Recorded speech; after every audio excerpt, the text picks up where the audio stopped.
तो आज हम पढ़ेंगे प्रेजेंट परफेक्ट टेंस।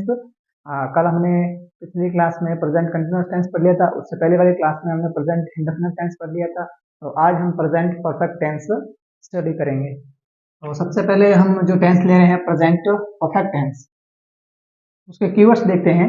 पहला कीवर्ड है इसका ऑलरेडी, उसके बाद में यट, सो फार, लेटली, रिसेंटली, और उसके बाद में है जस्ट। इसकी हेल्पिंग वर्ब जो है हैज और हैव।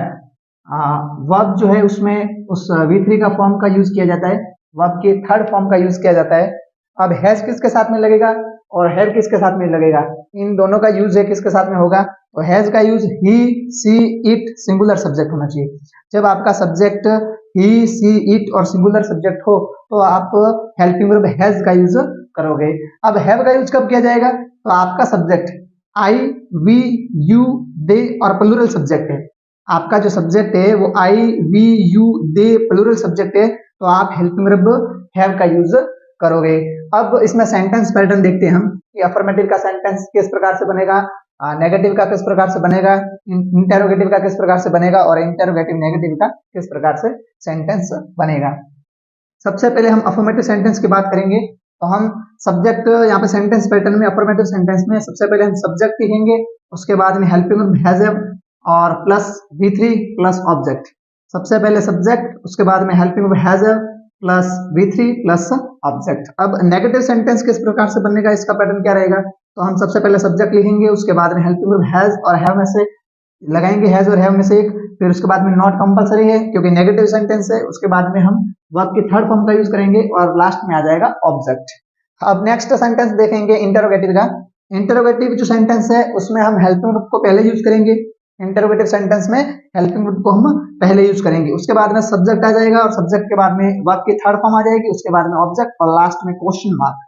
क्वेश्चन मार्क कंपलसरी है क्योंकि हम सेंटेंस यहाँ पे जो है इंटरोगेटिव सेंटेंस है, प्रश्नवाचक वाक्य। अब लास्ट जो सेंटेंस है इंटरोगेटिव नेगेटिव, तो सबसे पहले हम हेल्पिंग वर्ब को ले लेंगे हैज और हैव, उसके बाद में सब्जेक्ट आ जाएगा, उसके बाद में प्लस नॉट आ जाएगा, उसके बाद में वर्ब की थर्ड फॉर्म का यूज होगा, फिर ऑब्जेक्ट और लास्ट में क्वेश्चन मार्क आ जाएगा। तो ये सेंटेंस पैटर्न हो गए affirmative, negative, interrogative, interrogative, negative. अब वर्ब की थर्ड फॉर्म का यूज होगा प्रेजेंट परफेक्ट टेंस में और हेल्पिंग वर्ब हैज और हैव लगेगी, यूज होगी। उसके बाद में इसके कीवर्ड्स ऑलरेडी, यट, सो फार, लेटली, रिसेंटली और जस्ट। यहाँ पे हैज का यूज और यहाँ पे हैव का यूज। तो ये प्रेजेंट परफेक्ट टेंस के डिटेल्स है, एक बार आप इसको नोट डाउन कर लो, उसके बाद हम इसके एक्सरसाइज देखेंगे। हम प्रेजेंट परफेक्ट टेंस की एक्सरसाइज देखेंगे। पिछली क्लास में, इससे आगे वाली क्लास में हमने प्रेजेंट परफेक्ट टेंस की डिटेल देख ली थी, जिसमें प्रेजेंट परफेक्ट टेंस के कीवर्ड्स, एडवर्ब्स, उसके आइडेंटिफाई वर्ड्स, हेल्पिंग वर्ब, कौन सी वर्ब का यूज किया जाता है वो हो गया था। अब इसमें हम यहाँ पर अप्लाई करते हैं। तो प्रेजेंट परफेक्ट टेंस के कुछ एक्सरसाइज है। तो प्रेजेंट परफेक्ट टेंस में कौन से हेल्पिंग वर्ब का यूज किया जाता है, हैज, हैव प्लस V3 का यूज किया जाता है। तो यहाँ पर सबसे पहले सेंटेंस है, यहाँ पे फर्स्ट सेंटेंस है दे ब्लैंक देयर हाउस लेटली और ब्रैकेट में वर्ब दी हुई है सेल। तो यहाँ पे सबसे पहले हम इस सेंटेंस को आइडेंटिफाई करेंगे, इसमें कौन सा टेंस है, प्रेजेंट इंडेफिनिट है, प्रेजेंट कंटिन्यूअस है, प्रेजेंट परफेक्ट है या कोई और टेंस है। तो सबसे पहले इसको आइडेंटिफाई करेंगे। तो यहाँ पर लेटली जो कीवर्ड दिया हुआ है, यहाँ पर कौन सा कीवर्ड दिया हुआ है, लेटली कीवर्ड जो है वो प्रेजेंट परफेक्ट टेंस का कीवर्ड है। कौन सा टेंस का है, प्रेजेंट परफेक्ट टेंस का। तो यहाँ पर जो रूल्स अप्लाई होंगे वो सारे प्रेजेंट परफेक्ट टेंस के अप्लाई होंगे। तो यहाँ पर दे आपका सब्जेक्ट सिंगुलर है या प्लूरल है, उसको आइडेंटिफाई करके हम हेल्पिंग वर्ब का यूज करेंगे। तो आपका सब्जेक्ट दे है यहाँ पर, वो प्लूरल सब्जेक्ट है, और आपका सब्जेक्ट अगर प्लूरल है तो हेल्पिंग वर्ब हैज का यूज किया जाएगा। तो यहाँ पर आ जाएगा दे हैव, और यहाँ पे जो सेल वर्ब दी हुई है, वर्ब की फर्स्ट फॉर्म दी हुई है, उसका हम थर्ड फॉर्म में चेंज करेंगे तो सेल का हो जाएगा सोल्ड। क्या हो जाएगा, सोल्ड। अब सेकंड सेंटेंस देखते हैं, my uncle blank just blank from his office, और ब्रैकेट में वर्ब दी हुई है, यहाँ पर आपकी V1 दी हुई है अराइव। तो सब्जेक्ट आपका माय अंकल है, सब्जेक्ट आपका सिंगुलर है, तो सिंगुलर के अकॉर्डिंग कौन से हेल्पिंग वर्ब का यूज किया जाएगा यहाँ पर वो हम देखेंगे। लेकिन उससे पहले हमको क्या देखना है कि सेंटेंस कौन सा है। सबसे पहले तो सेंटेंस आइडेंटिफाई करना है कि सेंटेंस किस टेंस का है। तो इसमें हम कीवर्ड देखेंगे। देखो यहाँ पर जस्ट कीवर्ड आया है।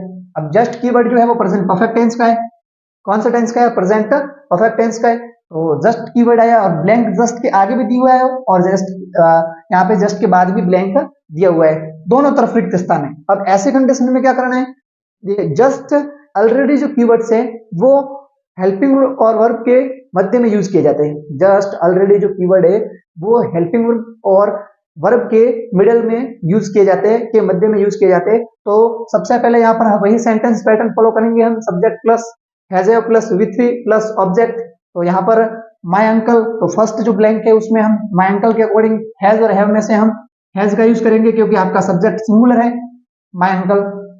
जस्ट कीवर्ड दिया हुआ है, इसके बाद में यहाँ पे अराइव जो है वर्ब, इसकी हम थर्ड फॉर्म चेंज करेंगे तो यहाँ पे हो जाएगा अराइव्ड। क्या हो जाएगा, अराइव्ड, क्योंकि हम V3 में चेंज करना है और ये यहाँ पर वर्ब की फर्स्ट फॉर्म है। अब सबसे पहले ये आपके फर्स्ट सेंटेंस हो गया, सेकंड सेंटेंस हो गया, अब हम देखेंगे थर्ड सेंटेंस को। तो थर्ड सेंटेंस आइडेंटिफाई करेंगे, थर्ड सेंटेंस में कौन सा कीवर्ड दिया हुआ है, तो यहाँ पर देखते हैं थर्ड सेंटेंस में यट कीवर्ड दिया हुआ है और यट जो है वो प्रेजेंट परफेक्ट टेंस का कीवर्ड है और ब्रैकेट में वर्ब दी हुई है नॉट प्लस V1। तो आपका सेंटेंस आइडेंटिफाई करना है कि इसमें टेंस कौन सा है। एक तो सेंटेंस आइडेंटिफाई करना है कि कौन सा सेंटेंस है और एक टेंस आइडेंटिफाई करना है कि सेंटेंस में कौन सा टेंस दिया हुआ है। तो यहाँ पर you blank my book yet not written, तो सेंटेंस जो है वो ये है नेगेटिव सेंटेंस है। ये हमने कैसे आइडेंटिफाई किया, तो ब्रैकेट में नॉट प्लस V1 दिया हुआ है तो वह सेंटेंस नेगेटिव होगा। अगर सिंपली V1 दी हुई है, वर्ब की फर्स्ट फॉर्म दी हुई है तो आपका सेंटेंस अफर्मेटिव होगा।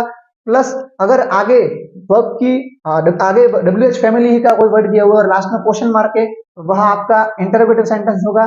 और आगे अगर हेल्पिंग वर्ब से सेंटेंस स्टार्ट हुआ और लास्ट में क्वेश्चन मार्क है तो वह आपका इंटरोगेटिव सेंटेंस होगा। और WH के साथ में नेगेटिव का नॉट आ जाता है तो इंटरोगेटिव नेगेटिव सेंटेंस हो जाएगा। तो यह सेंटेंस जो है इसमें कीवर्ड यट दिया हुआ है तो इसमें भी रूल्स अप्लाई होंगे, वो सारे प्रेजेंट परफेक्ट टेंस के होंगे क्योंकि जो कीवर्ड है वो प्रेजेंट परफेक्ट टेंस है। तो यू आपका सब्जेक्ट है। अब यू जो है वो यहाँ पे सब्जेक्ट है तो यू के अकॉर्डिंग हैज और हैव में से हम हैव का यूज करेंगे। यू हैव और नॉट लगाएंगे क्योंकि नेगेटिव सेंटेंस है, नॉट प्लस V1 को हम V3 में चेंज करेंगे क्योंकि यहाँ पर प्रेजेंट परफेक्ट टेंस में V3 का यूज किया जाता है। तो हम रिटर्न का हो जाएगा रिटर्न। क्या हो जाएगा, return. You have not return my book yet. अब नेक्स्ट सेंटेंस देखेंगे तो इसको आइडेंटिफाई करेंगे, school blank not start yet. तो यहां पर भी देखो आपका सेंटेंस जो है कीवर्ड इसमें यट दिया हुआ है और सेंटेंस आपका नेगेटिव है, यट कीवर्ड दिया हुआ है, यट प्रेजेंट परफेक्ट टेंस का कीवर्ड है तो यहाँ पर भी प्रेजेंट परफेक्ट टेंस के रूल से अप्लाई होंगे। तो स्कूल सिंगुलर आपका सब्जेक्ट है तो इसके अकॉर्डिंग हम हैज का यूज करेंगे, हैज के बाद में हम नॉट का यूज करेंगे और वर्ब की फर्स्ट फॉर्म को हम V3 में चेंज करेंगे। तो यहाँ पे school has not started, school has not started yet. ये आपका सेंटेंस क्लियर हो गया। अब नेक्स्ट सेंटेंस देखेंगे, सोनल ब्लैंक ब्रैकेट में वर्ब दी हुई है begin to live in this locality recently. इस सेंटेंस को आइडेंटिफाई करेंगे कि इसमें कौन सा कीवर्ड दिया हुआ है, कौन सा सेंटेंस है और कौन सा टेंस है। तो सेंटेंस आपका अफर्मेटिव है क्योंकि यहाँ पर बिगिन V1 सिर्फ दी हुई है, आगे कोई WH फैमिली का वर्ड दिया हुआ नहीं है, लास्ट में क्वेश्चन मार्क नहीं है और इसमें कोई नॉट नहीं है। तो आपका सेंटेंस ये है अफर्मेटिव। अगर नॉट प्लस V1 है तो नेगेटिव, लास्ट में क्वेश्चन मार्क है, आगे WH टाइप वर्ड या हेल्पिंग वर्ब से स्टार्ट हो रहा है तो इंटरोगेटिव। लेकिन आपका सेंटेंस अफर्मेटिव है और सेंटेंस को आइडेंटिफाई करेंगे तो इसमें रिसेंटली जो कीवर्ड दिया हुआ है वो प्रेजेंट परफेक्ट टेंस का है। तो प्रेजेंट परफेक्ट टेंस के रूल से अप्लाई होंगे, उनकी हेल्पिंग वर्ब यूज होगी। तो सोनल जो है वो सब्जेक्ट आपका सिंगुलर है तो सोनल के अकॉर्डिंग हम हेल्पिंग वर्ब यूज करेंगे हैज और बिगिन जो फर्स्ट फॉर्म है उसकी हम थर्ड फॉर्म बनाएंगे तो बिगिन, बिगेन और बिगन। तो यहाँ पे इसकी थर्ड फॉर्म हो जाएगी बिगन। क्या हो जाएगी, बिगन। अब नेक्स्ट सेंटेंस देखेंगे हम, the train blank already depart. अब मैंने आपको ये वाला सेंटेंस बताया था सेकंड वाला कि इसमें जो कीवर्ड है वो बीच में यूज हुआ है और आगे भी ब्लैंक है और बाद में भी ब्लैंक है। अब यहाँ पर तो कीवर्ड दिया हुआ है, अब ये जो सेंटेंस है इसमें देखो कीवर्ड दिया हुआ नहीं है। तो ऐसी कंडीशन में क्या करेंगे हम, ऐसी कंडीशन में हमको कंफ्यूजन नहीं होना है। आप सोचोगे कि सर आपने बताया था कि कीवर्ड आएगा और कीवर्ड तो है ही नहीं यहाँ पर। तो ब्रैकेट में देखना है कि यहाँ पर जो ऑलरेडी वर्ड दिया हुआ है वो कीवर्ड है आपके। कभी कभार एग्जामिनर जो होते हैं स्टूडेंट्स को देखते हैं कि भाई स्टूडेंट्स का नॉलेज लेवल किस हद तक है, कि उसका स्टूडेंट्स का नॉलेज है वो किस हद तक है, उसने वाकई में स्टडी डीपली की है या नहीं की है। तो आपको देखना है यहाँ पर ब्रैकेट में ऑलरेडी जो वर्ड दिया हुआ है वो आपके प्रेजेंट परफेक्ट टेंस का कीवर्ड है। अब प्रेजेंट परफेक्ट टेंस का कीवर्ड है तो यहाँ पर भी प्रेजेंट परफेक्ट टेंस के रूल से अप्लाई होंगे। तो has have plus V3 use करेंगे हम। तो सब्जेक्ट आपका है द ट्रेन, तो द ट्रेन के अकॉर्डिंग हेल्पिंग हैज का यूज किया जाएगा। और ये कीवर्ड जो है वो इसको हम यहाँ पे लिखेंगे ऑलरेडी। और डिपार्ट फर्स्ट फॉर्म है तो इसकी थर्ड फॉर्म हो जाएगी डिपार्टेड। इस प्रकार से आपका सेंटेंस क्लियर हो गया। तो ये प्रेजेंट परफेक्ट टेंस के कीवर्ड्स के साथ में इसकी एक्सरसाइज है, आप एक बार इसको नोट डाउन कर लो।